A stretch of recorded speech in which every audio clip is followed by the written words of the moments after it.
The mist hung low over the tobacco fields of New Kent County, Virginia, when James Armistead made his decision. It was 1781, and the American Revolution was dying. The British controlled the South. Charleston had fallen. Savannah was occupied. George Washington's army starved in New Jersey while Lord Cornwallis marched through Virginia unopposed, burning and pillaging as he pleased. James was 21 years old. He was enslaved. He had spent his life being invisible to white men in the way that all enslaved people learn to be invisible. Present but unseen, working but unconsidered, speaking but unheard. He had polished boots that did not fit his feet. He had served food he could not taste. He had stood in corners and memorized conversations meant to float over his head like clouds over mountains. Now he asked his owner, William Armistead, for permission to join the war. Not as a soldier. Virginia would not put guns in the hands of the enslaved. But as a laborer. A servant. An invisible man in a world that refused to see him. He was sent to the Marquis de Lafayette. Lafayette was 23 years old, French nobility, the youngest major general in the Continental Army. He had come to Virginia to stop Cornwallis, and he was desperate. Desperate for intelligence. For eyes behind British lines. For someone who could move through enemy territory unnoticed, gather secrets, and return alive. He looked at James and saw potential. But more importantly, he saw what the British would see. A black man. A runaway. A tool to be used. Lafayette understood that invisibility could be a weapon. He gave James a mission. Not as a soldier. As a ghost. James would pose as a runaway slave seeking refuge with the British. He would offer to spy for them. He would report on American movements. And they would believe him. Why? Because in 1781, the British could not imagine that an enslaved black man could be playing them. They saw him as less than human. Less than clever. Less than capable of deception. They saw him as property, and property did not have agency. Property did not choose sides. Property did not risk death for a country that enslaved it. James called it survival with a purpose. He had spent his entire life being underestimated. Now that underestimation became his armor.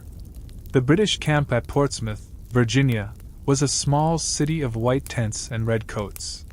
Soldiers drilled in the morning mist.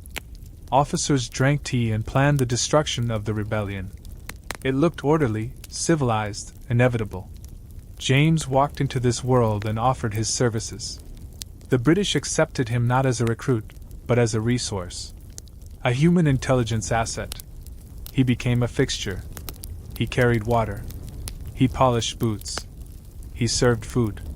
He was furniture. He was infrastructure. He was invisible. The officers talked in front of him as if he could not understand. They discussed troop movements in the next county. Supply lines running low. Strategy for the coming weeks. Why hide secrets from a piece of property? He memorized everything. No notes. No written evidence that could condemn him. Just a mind sharp enough to hold the fate of armies. Just a memory trained by illiteracy. Because when you cannot write, you learn to remember. At night, he slipped through the darkness between camps. He moved like smoke, like fear, like a man who knew that discovery meant death. He met Lafayette in barns, in forests, in the shadows where no one could see them. Candlelight.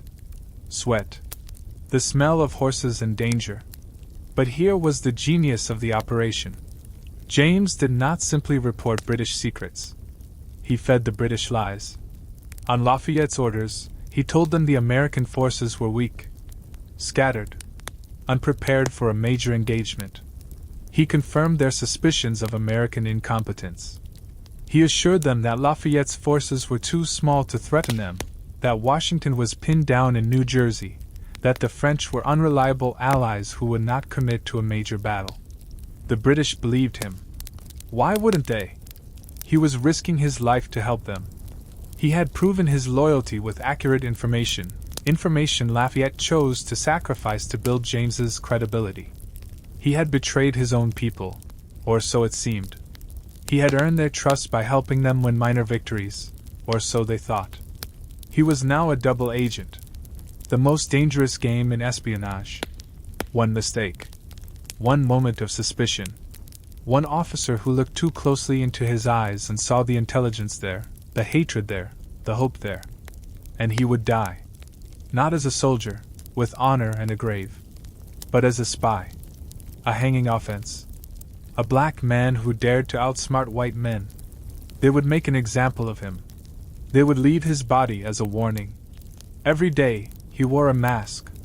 Every word, a calculation. Every smile, a weapon. He was acting in a play where the wrong improvisation meant death. And he was winning. Then he met the most dangerous man in America. Benedict Arnold. The name synonymous with betrayal.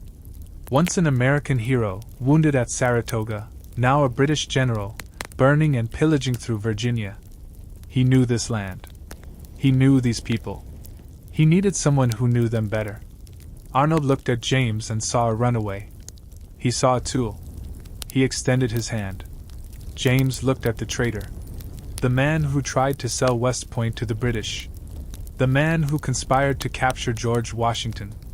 The man who embodied everything James was fighting against. He took the hand. He would guide Benedict Arnold's troops through the Virginia countryside.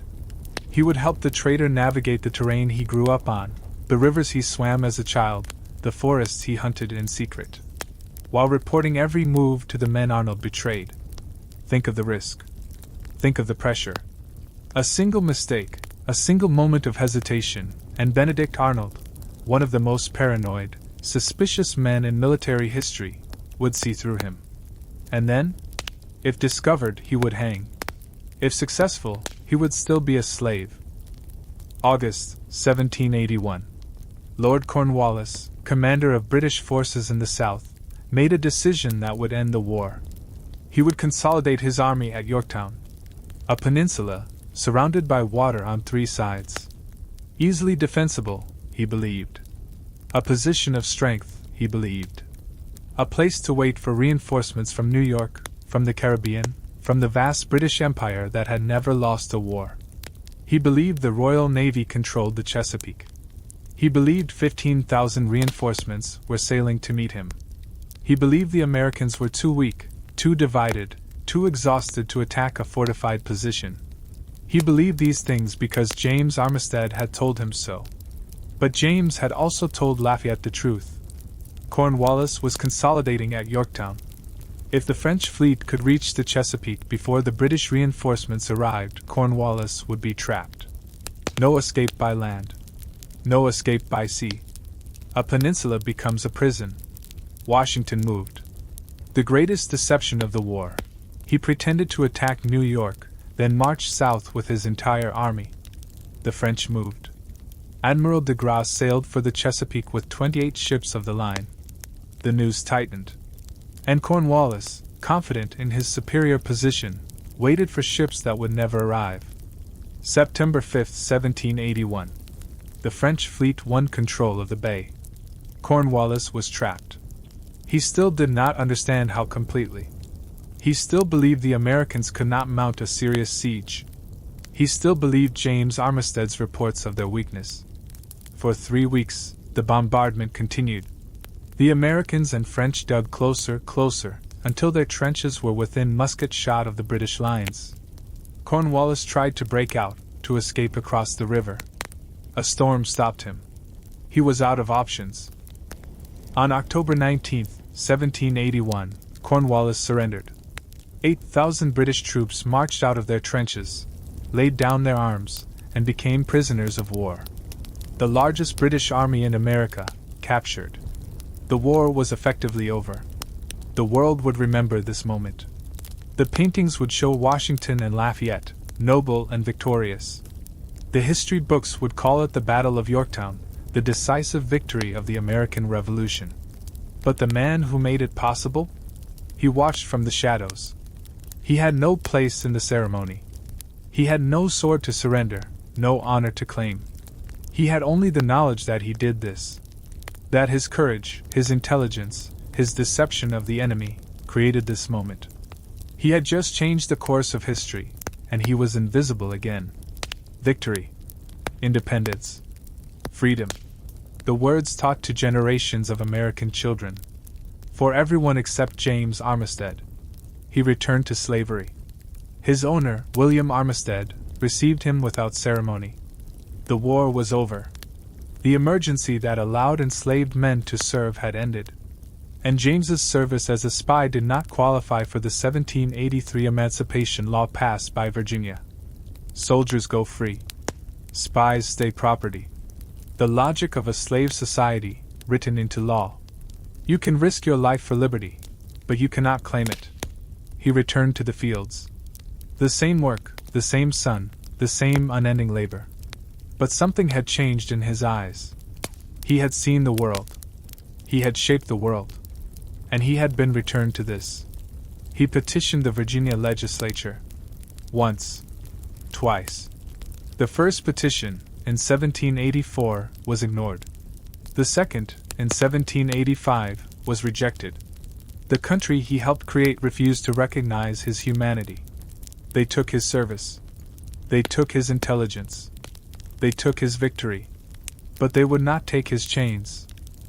Think about what this meant. Think about the psychological violence of it. To know that you were capable of greatness.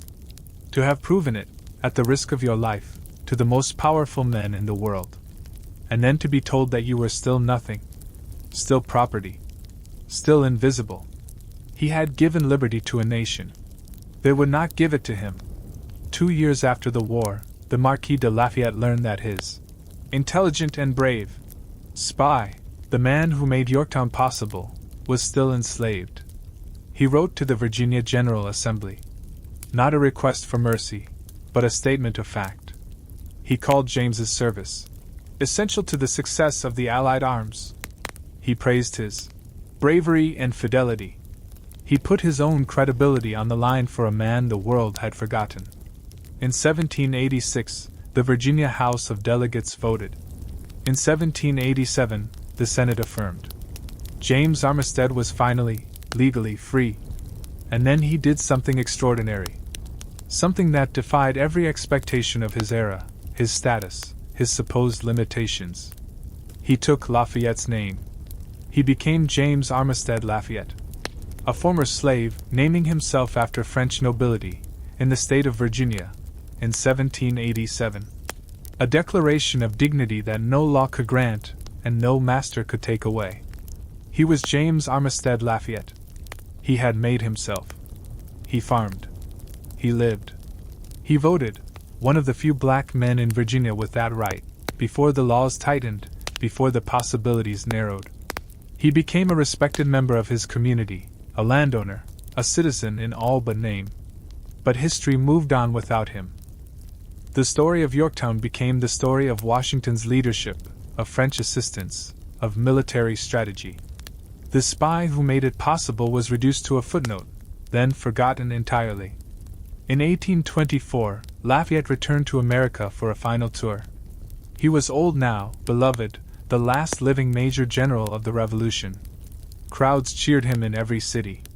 He was the hero of Yorktown, the friend of Washington, the symbol of American-French friendship. He asked to see James. They met in Virginia. Two old men who changed the world together.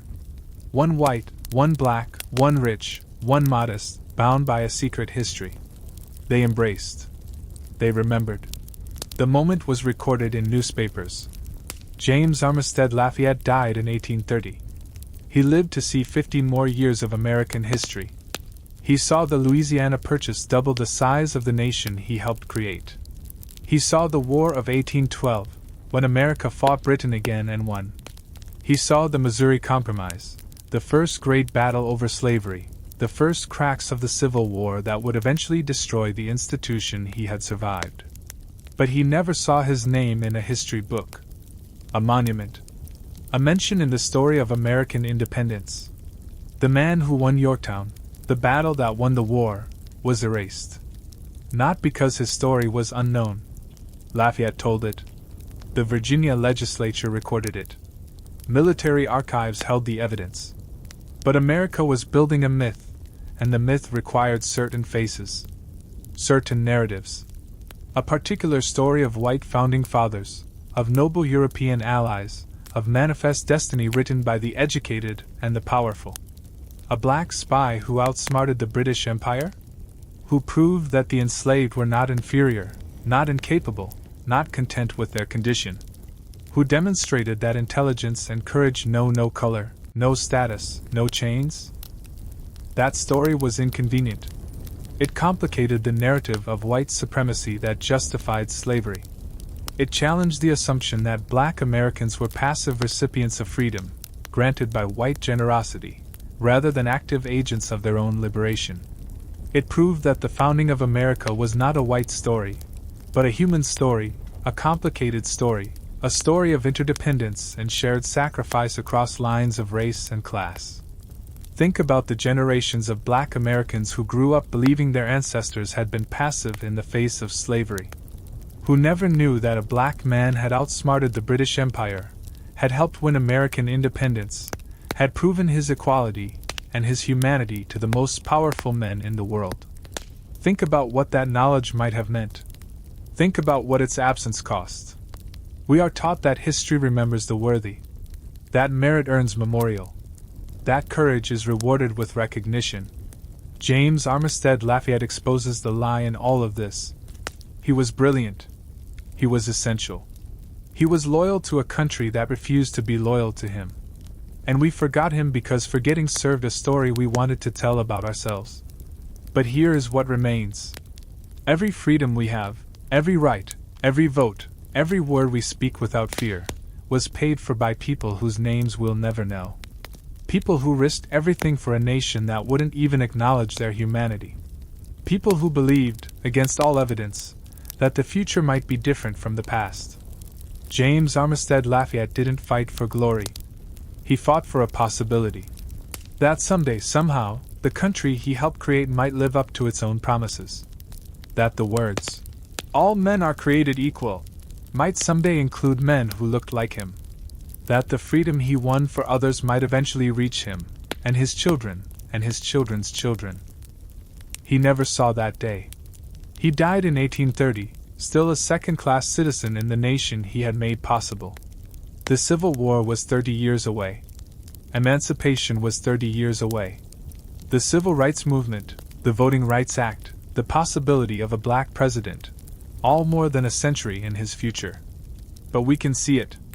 We can see it by remembering, by saying his name, by understanding that American independence wasn't won by a few great men in powdered wigs, standing on pedestals we built for them. It was won by spies in the shadows, by the invisible, by the brave, by the underestimated, by those who understood that the most powerful weapon against tyranny is the refusal to be defined by your oppressor's blindness. In 1996, James Armistead Lafayette was posthumously honored by the Virginia General Assembly, the same body that once denied his freedom. The resolution called him an American hero of the highest order. There are no statues of him in Washington, D.C. There are no schools named after him. His grave in New Kent County, Virginia, is unmarked by any monument. But history is not finished with James Armistead Lafayette. It is only beginning to remember. James Armistead Lafayette, the spy who won the war, the hero history tried to hide. Remember him.